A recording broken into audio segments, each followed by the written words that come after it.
Sin más demora, quiero llamar a la mesa al siguiente ponente, el doctor Javier Verdugo Santos, arqueólogo, historiador, conservador de patrimonio. Sería, como en el caso de los ponentes anteriores, imposible entrar a detallar el extensísimo currículum del doctor Javier Verdugo, que imparte docencia, por ejemplo, en la Universidad de Pablo de Olavide y de Huelva, en los másteres de Patrimonio Histórico y Arqueológico de sendas de ambas universidades andaluzas, y que es profesor invitado en cursos de especialización de no pocas universidades españolas, y que viene hoy, además, en su calidad de coordinador general de OICOS, Observatorio de Economía, Cultura y Desarrollo, a hablarnos de un tema titulado Del bien patrimonial al bien comunal, la participación ciudadana en la recuperación de sitios arqueológicos. Vamos a trascender en esta intervención de 15 minutos del ámbito de lo regional, de lo provincial y de lo local, y entraremos en considerandos generales sobre el tema que nos ocupa, que es la arqueología como herramienta de transformación social y de socialización del conocimiento. Muchas gracias, Javier, por una vez más renovar tu confianza en las jornadas de arqueología del Bajo Guadalquivir y acompañarnos con tu magisterio. Muchas gracias. Primero, reiterar el agradecimiento a los patrocinadores, y como sé que vamos muy mal de tiempo, pues voy a intentar ser lo más breve posible. Bueno, mi intervención se centra en un debate que ahora mismo hay abierto en la aparición de un nuevo concepto que, junto con el bien de interés cultural, y que viene a llamarse el bien comunal, que es la única manera que se está planteando la posible participación social de la sociedad civil en la recuperación, dado la apatía y la pérdida de dinamismo que se está apreciando en la mayoría de los proyectos de puesta en valor de patrimonio arqueológico. Muy brevemente, hacerle referencia que el patrimonio arqueológico en Andalucía son aquellos bienes que, pertenecientes al patrimonio cultural andaluz, son susceptibles de ser estudiados con metodología arqueológica y que están declarados y que son bienes de dominio público. Por otro lado, decirle que la figura que se suele utilizar para la puesta en valor del patrimonio arqueológico y para su protección es la declaración de zona arqueológica, que es aquel espacio en el que se tiene la certeza de que existe patrimonio arqueológico. En Andalucía hay más de 400 zonas arqueológicas declaradas. En cuanto a la valorización, entender que responde al perfil funcional, es decir, a las actividades que tienen como finalidad dar un mejor uso público del patrimonio cultural, es decir, la función cultural. Y el término gestión viene relacionado con el perfil organizativo, es decir, con qué formas organizativas se adoptan para llevar a cabo dichas actividades. Los proyectos de puesta en valor en patrimonio arqueológico ahora mismo en Andalucía son todos de proyectos de iniciativa pública, autonómicos y municipales, ninguno es de iniciativa privada, y hay también algunos de universidades, como en Cádiz o en Málaga. Voy a dividir los proyectos autonómicos en tres clases: los que están lentificados, es decir, aquellos que están prácticamente considerados que lo único que se limitan es a la gestión pura y dura de abrir y cerrar el yacimiento. Aquí tienen el caso de Carmona, que la necrópolis de Carmona, que se remonta a 1884 con Jorge Bonso, que carece de plan director, que no tiene cauce de participación ciudadana, y le insisto, su única actividad, quitando algunas cuestiones de difusión, es prácticamente el abrir y cerrar el yacimiento. Sin embargo, en contrapartida, el propio Ayuntamiento de Carmona, pues vean lo que han hecho desde 1984 hasta la actualidad. Es decir, cuando el dinamismo está mucho más centrado en Carmona municipio que en Carmona necrópolis, lo cual nos llevaría incluso a pensar que sería muy positivo que la necrópolis de Carmona pasara a ser gestionada por el Ayuntamiento de Carmona. Baelo Claudia, una joya de la corona que hasta ahora desarrollada. Aquí vieron ustedes la intervención de Expósito con esa actividad de difusión, que, por cierto, ahora vez que Expósito se ha marchado ya de Baelo Claudia, ya se han parado las actividades de difusión. Ha tenido un buen impulso con la creación de su museo, o incluso con un plan director que se desarrolló en el año 2009 y que fue paralizado en el 2010 hasta ahora, es decir, 2022 seguimos sin plan director. Carmona tampoco lo tiene. Y es más, en el caso de Baelo Claudia, donde hay un gran programa de investigación con muchísimas instituciones, carece de director desde hace 3 años. Los proyectos de estrellas autonómicos han sido, en primer lugar, Medina Zahara, que no por casualidad ha habido 2 consejeras de cultura cordobesas, con lo cual el oportunismo político se evidencia, donde ya está declarada, se abrió su museo, es patrimonio mundial, tiene un plan director por exigencia de la UNESCO y sobre todo fue lanzada al estrellato a través de la exposición El esplendor de los Omeya, que tienen ustedes aquí una foto de los reyes de España con el presidente de Siria, actual presidente de Siria. O la inauguración por la reina Sofía del Museo de Medina Zahara. La reina Sofía ni los reyes de España han visitado jamás ni la necrópolis de Carmona ni Baelo Claudia. Bien. El Teatro Romano de Málaga. El Teatro Romano de Málaga, por oportunismos electorales, en el que había que salvar el Teatro Romano en un planteamiento partidista. El Teatro Romano de Málaga es uno de los también proyectos estrella de la Consejería de Cultura, junto con el Museo de Picasso y con el Museo de la Aduana. Málaga, y yo me alegro por los malagueños, ha conseguido una gran cantidad de infraestructuras culturales que no existen en otros sitios de la propia Andalucía. Mientras que se ha inaugurado este museo de la Aduana, el Museo de Bellas Artes de Sevilla sigue sin ampliarse.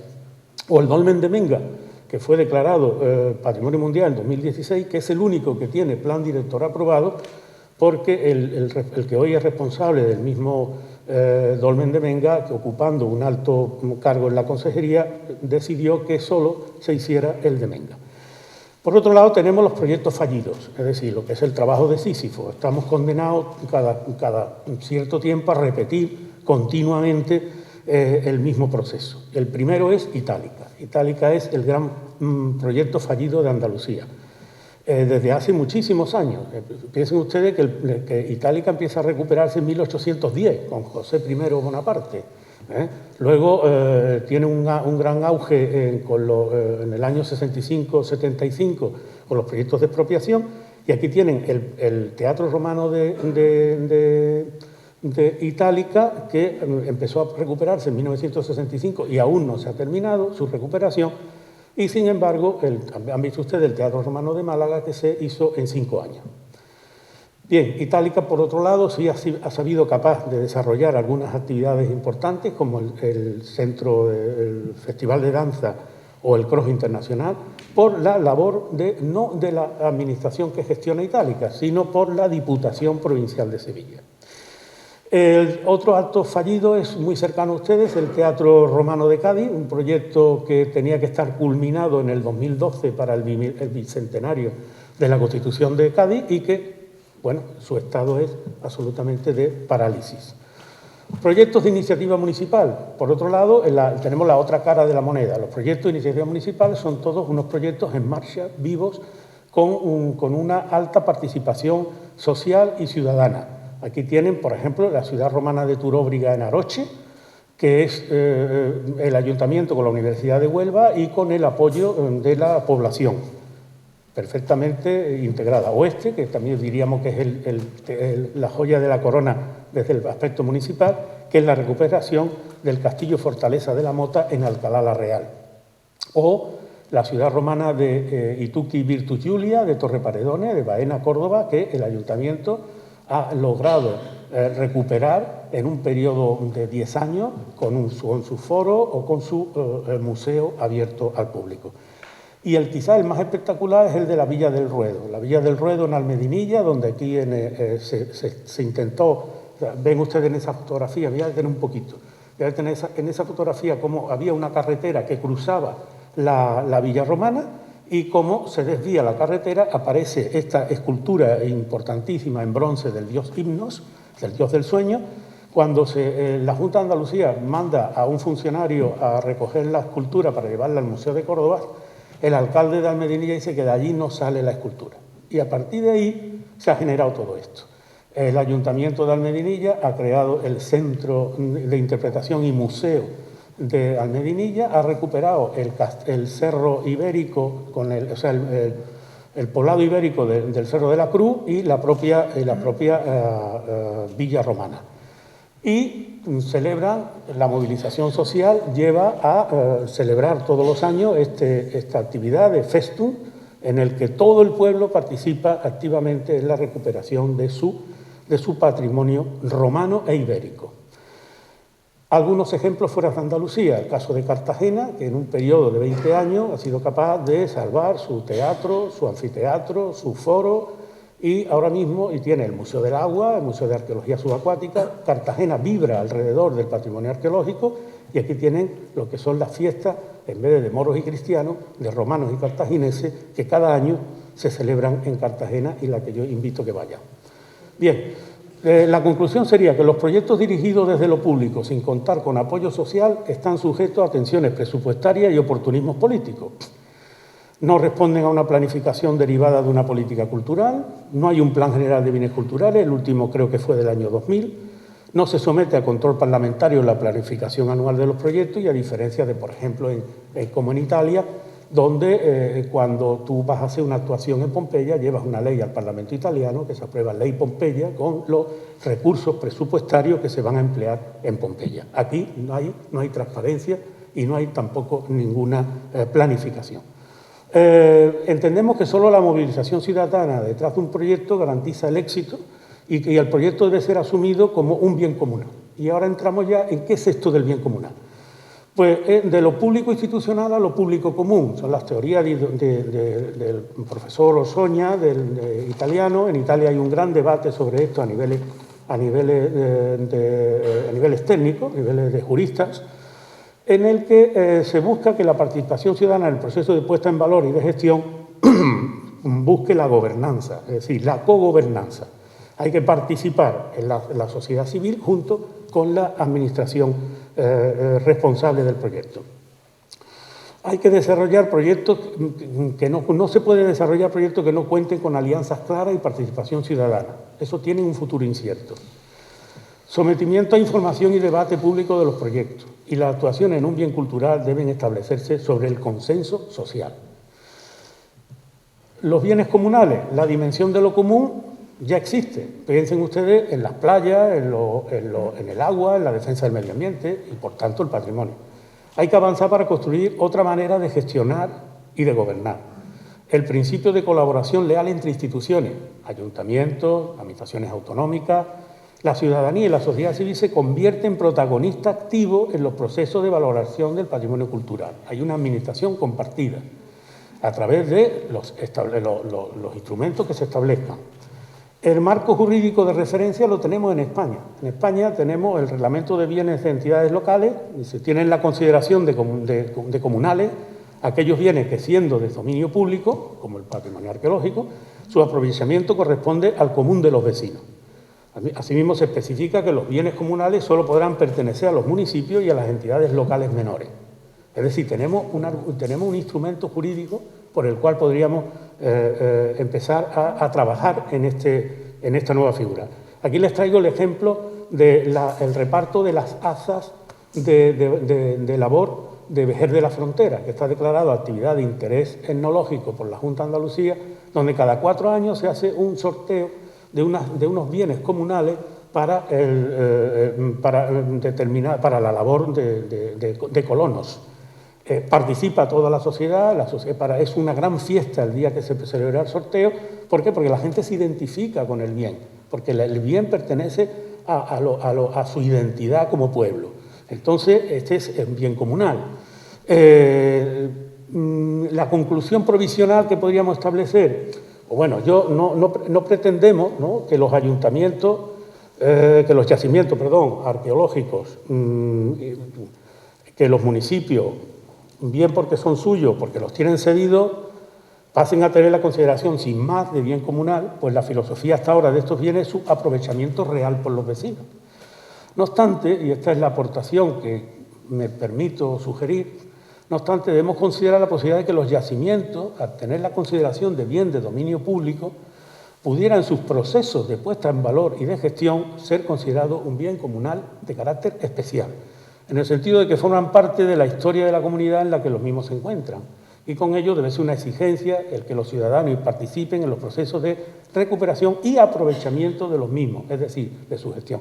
Piensen, por ejemplo, en una dehesa boyal, que es una dehesa donde pasta el ganado y que es comunal, que pertenece a un bien a todos los vecinos, surgiera un yacimiento arqueológico. ¿Qué carácter tendría? Sería un bien comunal, porque está dentro de un bien comunal. Hagamos el proceso a la inversa. Cojamos un yacimiento arqueológico que es propiedad municipal y convirtámoslo en bien comunal. Bien, por lo tanto es necesario articular colectivos ciudadanos y de carácter civil para la defensa de lo público, una nueva manera de defensa ciudadana del patrimonio, puesto que estamos viendo que hasta ahora la dinámica que llevamos está fracasando, o por lo menos ralentizándose.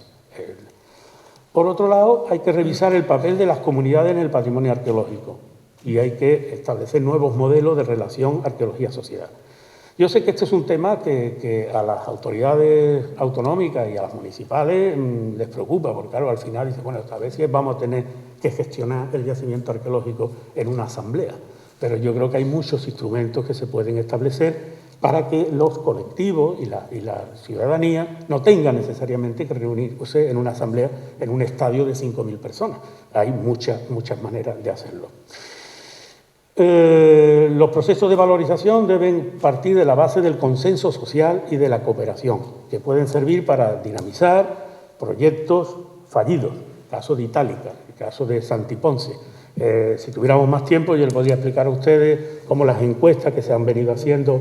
¿Cuánto me queda? Un minuto. Bueno, pues tanto las encuestas que se han llevado a cabo en Santi Ponce, con la elaboración del plan director, que ha quedado paralizado, o cuando se hizo un estudio sobre la incidencia del paisaje en Itálica, la mayoría de los ciudadanos que fueron encuestados y los técnicos se quejaron de una cosa: la falta de diálogo entre la administración autonómica y la administración municipal, y que no se contaba con los vecinos. Yo fui director de Itálica 3 años y cuando expropié 5 casas me reuní con todos los expropiados. A mí no me dio miedo, había como 100 personas aquí. Y bueno, se compró, no hubo problemas, se llegaron a los acuerdos y falta eso. Hay que crear mucho más cauces y por lo tanto yo propongo, como algunos colegas italianos, que empecemos a hablar también de ese concepto de bien comunal. Muchas gracias. Muchas gracias.